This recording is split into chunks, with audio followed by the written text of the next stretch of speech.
Hello students, today we are going to start our first poem, that is 1.1, Where the Mind is Without Fear, written by Rabindranath Tagore.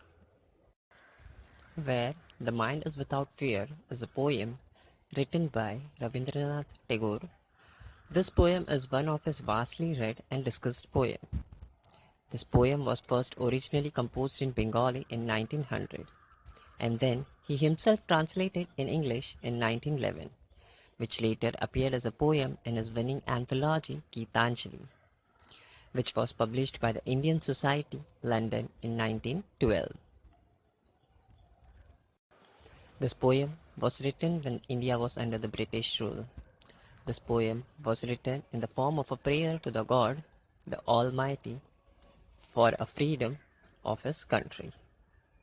Where the mind is without fear and the head is held high, where knowledge is free, where world has not been broken up into fragments by narrow domestic walls, where words come out from the depth of truth, where tireless striving stretches its arm towards perfection, where the clear stream of reason has not lost its way into the dreary desert sand of dead habit, where the mind is led forward by thee into ever-widening thought and action, into the heaven of freedom, my Father, let my country awake. Explanation of the poem. In the first line, the poet prays to the Almighty that his countrymen should be free from any fear of oppression or forced compulsion. He wishes that everyone in his country has his head held high in dignity. In a truly free country, every person should be fearless and should have a sense of self-dignity. In the second line, the poet dreams of a nation where knowledge would be free. Education should not be restricted to upper class only, but everybody should be allowed to acquire knowledge. And not only that, children should also learn from the nature and world around them. They should not be forced to memorize some predetermined lessons only. In the next line, the poet emphasizes the unity of not only of his countrymen, but also of the entire world. He thinks there should be no division among people based on their caste, creed, color, religion, or other baseless superstitions. Prejudices and superstition should not divide the people in groups and break their unity. In the next line, Tagore wants a nation where people are truthful. They should not be superficial and words should come out from the depth of their heart. The poet wants everyone to work hard to reach their goal and in long run to reach perfection. He thinks they should not be tired of their work. People should not be lazy and ignoring their work.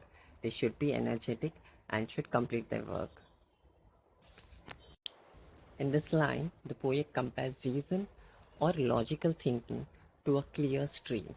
He also compares superstitious belief to a dreary desert, which means he wants the stream of reason not to lose its way into the desert of prejudices. In short, people's thought should be monitored by rational thinking and not by superstition, and logic should rule over the old baseless belief. In this line, the poet wishes his countrymen to be progressive and broad-minded. He wants that their minds are led forward to the ever-widening thought and action by Almighty, which means we should be open-minded and do something unusual or extraordinary by overcoming the narrowness of mind. In last, the poet addresses the God as a father.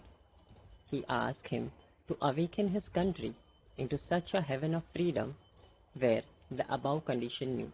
The poet prays to God to raise his country to such height where freedom will be realized at its best. And he also prays to awaken his countrymen so that they come out from the darkness of ignorance, prejudices, disunity, and all other evil. The poet gives a message that if all the people of a nation are not wise enough to lead a happy and peaceful life free from all evils, then they cannot enjoy the freedom well. He also says that only political freedom is not so important unless you are fearless, self dignified, knowledgeable, truthful, hardworking, and broad minded.